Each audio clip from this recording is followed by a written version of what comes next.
This book is called The Story of Our First Easter. And we are going to start on this page, and I want you to know it's a pretty long story. Jesus had been staying in Bethany where his friends Martha, Mary, and Lazarus lived. But he knew that the time had come for him to go to Jerusalem.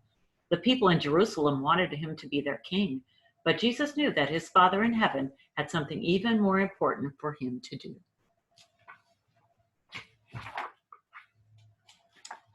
As Jesus approached Jerusalem, many people went out to meet him, waving palm branches. The people knew who he was, and they were very excited to see him. "Hosanna to the Son of David," they shouted. "Blessed is he who comes in the name of the Lord."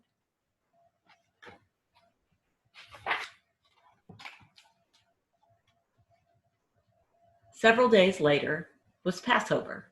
This was the celebration of the holy day when God delivered the children of Israel from the Egyptians.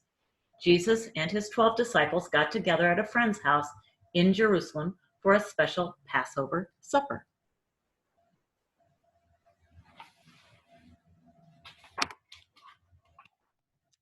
As they were eating, Jesus took some bread and he blessed it and broke it. He passed it out to his disciples and he said, "Take this and eat it. This is my body."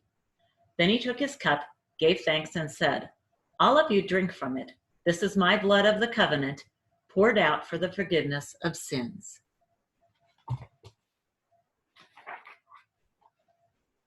Everybody was happy that they could be together for this special supper, but Jesus seemed sad. He looked around the table at his disciples and said, "One of you will turn me over to our enemies."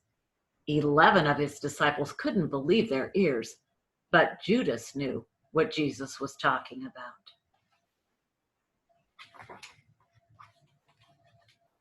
After supper, Jesus took his disciples to the Mount of Olives. Then Peter, James, and John went with Jesus to a grove of olive trees called the Garden of Gethsemane. Jesus often went to this place with his disciples to pray and rest. Jesus went among the trees and knelt down to pray. He asked God the Father to help him face what he knew was going to happen soon.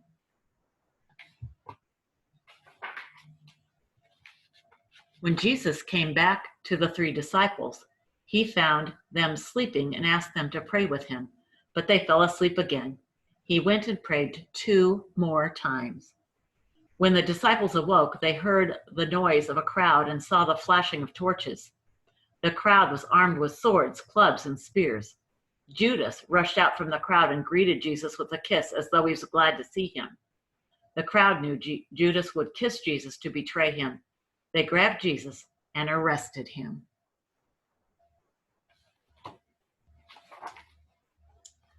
One of the disciples near Jesus drew his sword and cut off the ear of the slave of the high priest. But Jesus said, "No more of this," and he healed the slave's ear. When Jesus' disciples saw that he would not allow them to fight, they ran away. The crowd took Jesus to Caiaphas, the high priest.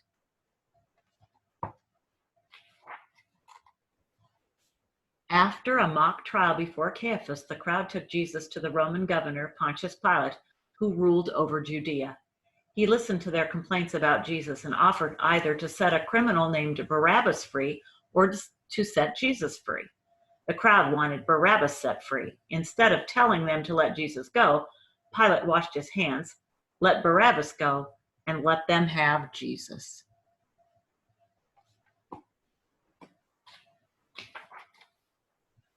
The crowd cried, "Crucify him!" So the Roman soldiers took Jesus out of the city to the place called Calvary or Golgotha, which means the place of the skull. They had made a huge cross to crucify Jesus on. A great crowd of people followed Jesus and the soldiers. Some were enemies of Jesus, glad to see him suffer. They did many wicked and painful things to hurt Jesus. Others were friends of Jesus. Some women followed him and cried.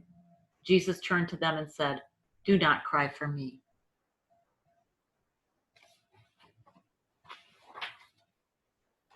The soldiers tried to make Jesus carry his own cross, but soon found he was too weak from his suffering and could not carry it.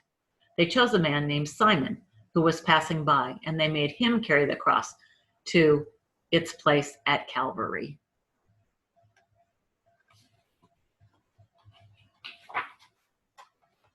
When they came to Calvary, the soldiers laid the cross down and stretched Jesus out on it.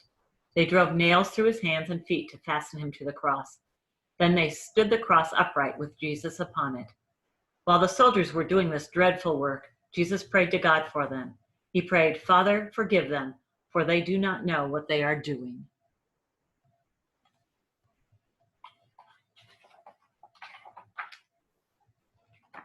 Two men who had been robbers and had been sentenced to die were led out to be crucified at the same time with Jesus.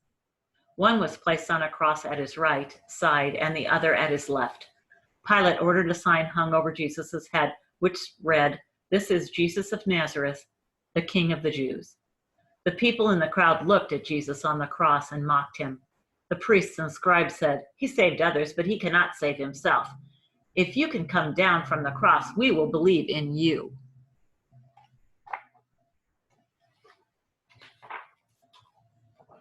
Even one of the robbers mocked Jesus, but the second robber scolded him. "Don't you fear God to talk like that?" he asked. "You are going to die the same way. We deserve to die, but this man has done nothing wrong." Then this man said to Jesus, "Lord, remember me when you come into your kingdom." And Jesus answered him, "Today you will be with me in heaven." Jesus saw his mother Mary and his friend Mary Magdalene standing near the cross. They were filled with sorrow for him. Also standing nearby was his disciple John. Jesus asked John to take care of his mother.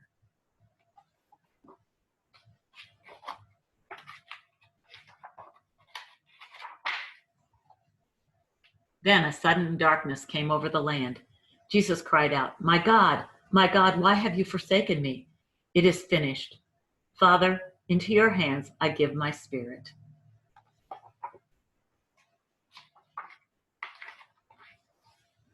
At that moment, there was a loud clap of thunder, and the earth shook like an earthquake. The Roman officer who had charge of the soldiers around the cross saw what had taken place and how Jesus died. He was afraid and said, "Surely this was the Son of God."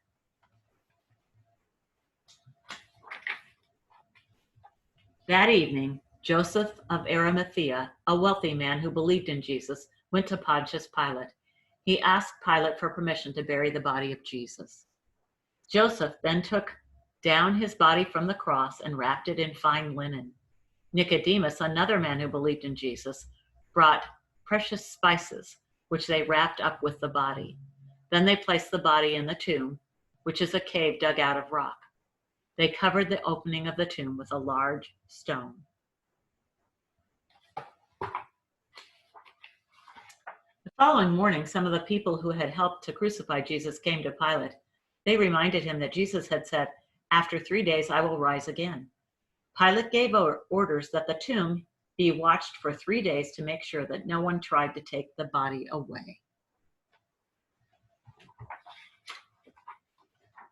Early on the first day of the week, there was a great earthquake. An angel of the Lord came from heaven and rolled back the stone and sat on it. Mary Magdalene and some of the others came to the tomb, found the stone rolled away, and saw the angel. The angel told them not to be afraid. Jesus was not there, he said. He had risen. Afterward, Jesus appeared to his disciples and stayed with them for 40 days. Then he was taken up into heaven. Today, when we celebrate Easter, we remember the day that Jesus rose from the dead. The end.